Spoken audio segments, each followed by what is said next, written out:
And by Ms. Tandon again, and you had the exclusive interview with the World Bank president to chat exactly about the Chinese economy. That's right, Phil. The World Bank president Yong had a lot to say about China. He says that emerging economies and BRIC countries, especially China, need to focus on not just investing in businesses, but especially investing in human beings. China has said that it wants to move from an economy focused mostly on investment and exports to one that is much more consumption-oriented and is much more focused on knowledge and services. This is exactly the right thing for China to do. In fact, we were involved in putting a report together called China 2030 that looks like the direction that China is moving.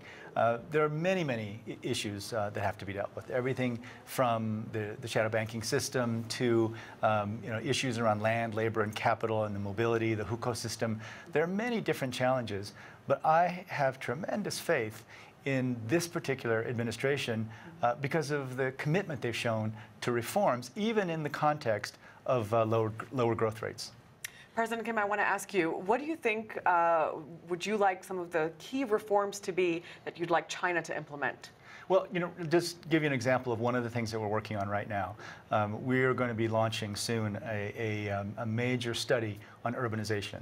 Now, 300 million people are going to be moving to the Chinese cities, and so urbanization is a good issue to look at because there are so many different reforms that have to go into creating more livable, clean cities. So everything from health and education and social protection to reforming the hukou system to making sure that people who do move into the cities have access to land, access to capital, can start their businesses. There are so many things that need to happen. But what is encouraging to me is China has stepped back and said, okay, we're going to be the first country in the world that has 1 billion city dwellers. We want to do it in the right way. The good news for the rest of the world is that what we're coming up with in this urbanization study will be very helpful to countries all over the world trying to build cleaner, more livable cities. One of the key themes of the World Economic Forum this week is gender inequality and as well as income inequality. How significant is it for especially the emerging economies or the BRIC countries to ensure that these issues get tackled? Well, it's an extremely important issue, and of course, throughout China's history, there's been concerns about income inequality and movements in various directions. This is what we would say. First of all, to have inequality be the topic of discussion here in Davos is important. The Oxfam just put out a report saying that the 85 wealthiest people in the world control as much wealth as 3.5 billion of the poorest. So 85 people control as much wealth as half the population. Now, we can sit around and wring our hands and decry inequality as we nibble on hors d'oeuvres up here in the mountains. Or fondue. Or fondue. But what we're coming here to say is, look, there are things we can do right now to decrease inequality.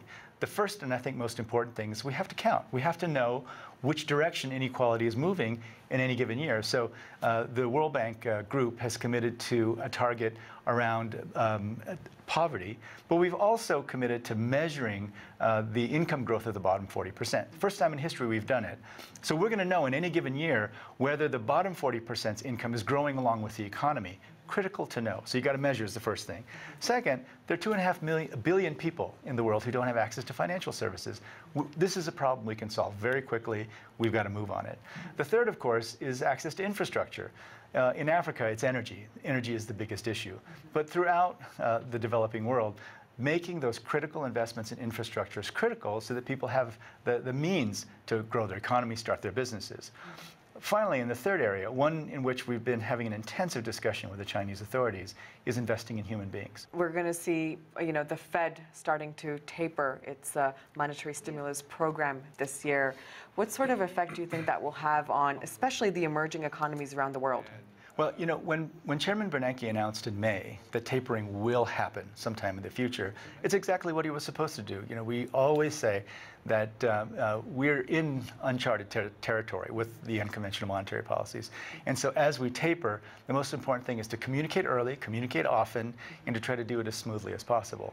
And so the tapering is just starting. And what we saw back in May was a bump in interest rates. And so we may have seen already anywhere from a third to a half of the overall interest rate rise that we're going to see as a result of the tapering. Now, the key is the tapering should go smoothly and slowly. If the tapering goes smoothly and slowly, we think that overall capital outflows are going to be limited, and from emerging markets it's going to be limited, and it's going to be something that the emerging markets can handle. Because on the one hand, the tapering means that high-income countries are growing. That means that the U.S. is growing. And so that should help emerging markets in terms of their ability to increase exports. But if things happen quickly, if there's a bumpy exit from the unconventional monetary policies, you could see rapid outflows of capital from emerging markets, as much as 50% in a very short period of time. The good news is that the new Federal Reserve Chairman, Janet Yellen, I think is very much of the same approach as Chairman Bernanke. We're all hoping that this will be long and smooth. And in that case, we think the overall exit of capital will be relatively limited. And between now and 2016, it'll move from something like 4.6% of GDP, which it is right now, to 4% of GDP. And again, the growth that the high-income countries are experiencing that leads to the taper, we think will help emerging markets adjust to the taper.